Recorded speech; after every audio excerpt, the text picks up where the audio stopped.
right, we are recording, and I am Mackenzie's going to kick it off for us. All right, good morning, guys.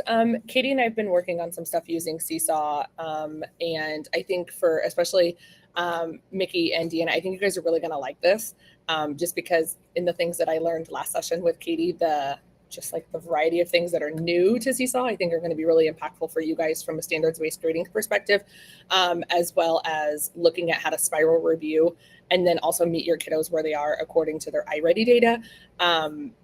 It also now has some awesome features. I know we're always looking for ways to get the kiddos to be able to use like those tech enhanced features, just like MAP and iReady now have. So SeeSaw has all that built in. You don't have to create anything. It's beautiful. It's like 5 or 6 clicks and you get it, and it gives you instant data that you can then give feedback to parents for standards-based grading. So I'm going to let Katie take it over and show you the ins and outs of SeeSaw. Okay, thanks, Mackenzie. I'm going to jump right into the platform. I'm going to share my screen, so give me just a second. Okay, so there's a couple things that I want to show you. Let me go into full screen mode.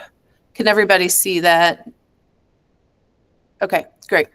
Okay, so when we look at our MOI, under feedback, we have using assessments, both formal and, let me do this, both formal and informal assessments. So that's what we're going to kind of look at today and what's available through SeeSaw. So the first place that I'm going to take you is teachers. You will see this as your home screen. You're going to click on Explore Libraries, and the first one I'm going to show you is how we can find things that are aligned to our standards specifically. So think about it's the end of the grading period, and we've all been in that moment where it's like, oh, wait, we need to capture some additional data for a specific standard. This could be a great way to do that. So I'm going to go into Browse by Standards.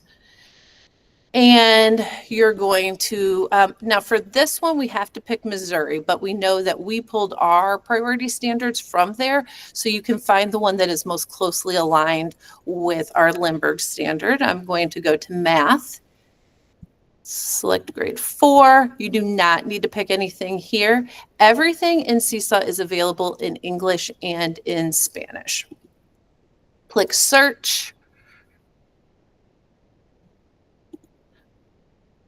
Okay, are you seeing the correct tab where it has all the standards? Okay, I'm going to take that as a yes because I can't see your faces anymore. So, okay, what you would do here then is you would find the standard that most closely aligns with what you're looking for.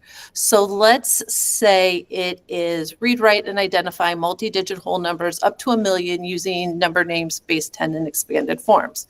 If you click here, it's going to give you everything in SeeSaw that is associated with this standard. Now, what I like about this is it's even going to tell you what it is. So there's games, there are instructional templates, but then here's the part that is most directly aligned to what we're talking about today. There are formative assessments built in. Now, here's another one. So when we click this, it's just pulling up for a second. When we click this, we're going to see these things. Now, what I really like about this is this could be just an interactive part of your class. You could do this with spiral activities. You could do this with what you're focusing on, the learning content for that day. And keep in mind, even though you're teaching 4th grade, you have access to everything in SeeSaw at all the grade levels. So if you're using something like this in small group, and those kids maybe aren't working at grade level yet, this would be a great resource for you. So if I go to the present as a class, you will see this. So I click through this. You could easily see how you could have this projected, and then your kids could come up and have this done. This might be a great way for them to interact, to get ready for the lesson that's coming up. This is also a great way to review for those kiddos who maybe still are a little unsure of things. So literally just a very interactive drag and drop method. I'm not going to do this whole, well, maybe I will because it's kind of fun. Do this, and then they would click done. Okay, so it can actually pull assessment data from this. If you assign it, it's going to look like this. Now, keep in mind, this is another beautiful thing about SeeSaw. You can assign it to your whole class, or you can create student groups. So again, think of interactive ways that we can be supporting those small groups and meeting kids where they are. And you don't have time to meet with every kid at their level all at once. So this would be a great way while you're working with one small group that you could engage another small group. You can even assign it to an individual student. So I think of things like if someone is sick, this might be a great way to do that. You will, of course, fill in all this, but this is where we can even take it a step further. It is going to automatically tag certain Missouri standards. However, if you take an additional 30 seconds and you go to all standards, you go to Missouri, you will see that we have our Lindbergh custom priority standards are also in this, okay? So what that means is if I take this time when I'm assessing it to tag the standards that I specifically want to pull that data from, I would click those, save those tags, then SeeSaw is going to align the data with that. And what I mean by that is I'm going to go back to your home screen. When you go into home, your classes will be down here. You would click on your class. Unfortunately, because I do not have a class of students rostered to my account, there's not going to be data here. However, for you, when you go into Gradebook, once students have completed this, you will have all that data in both an activities view. So anything that you've assigned, it'll show you how everyone in your class or who it was assigned to, how they performed. But then there will also be a standards view with all those tagged standards. So you could see how this could be really helpful when you're providing feedback to students, to families at conferences, or on a progress report. So that's one thing. All right, I'm going to go back to home and I'm going to go back to this Explore Libraries. I'm going to click Math and Grade 4. And you're going to see lots of things. Honestly, we could do an entire day just on what's new in SeeSaw. So a plug for future learning. This is not your mother's SeeSaw. SeeSaw has changed so much since I've been in the classroom, and people just don't know what's out there yet. And if we can get this information to you, I really feel like with very minimal effort on the teacher end, we can be sending great, engaging activities, assessments to kids, and it will pull that data and grade them for us. So that is nice. Once you are in an Explore Library, you've selected your grade level. You're going to go into Collections.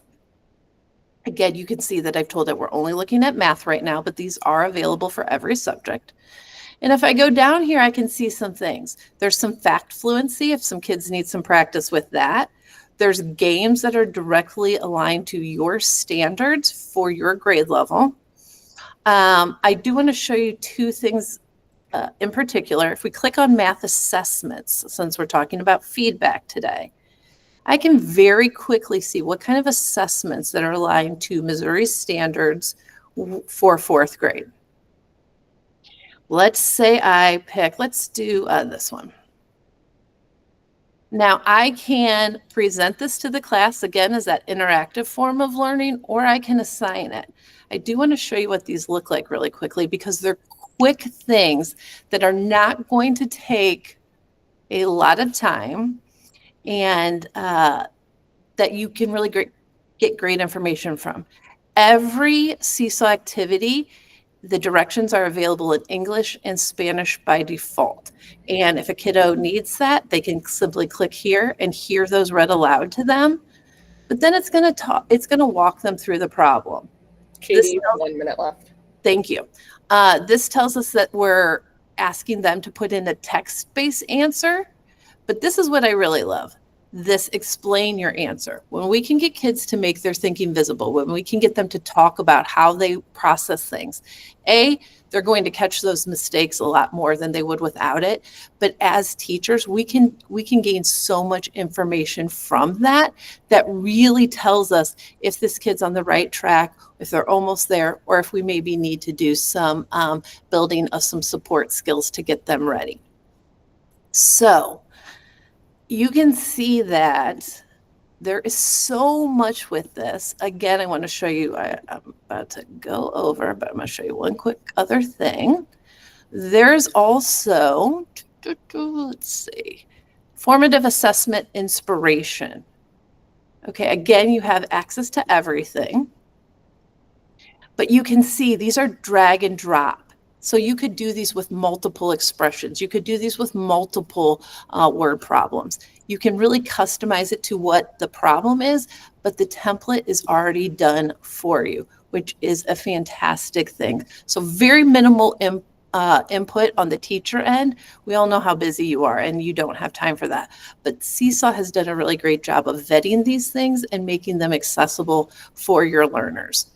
And again, it will grade these for you, and then it will provide that feedback. I'm going to show you where that is, and then I'm going to stop presenting and take questions. So if I go here, I go down to my class, again in gradebook, that's where all your data would be, either by activities or standards.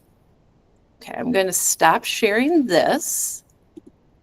And I'm also going to stop the recording for questions. So give me just a second to stop the recording.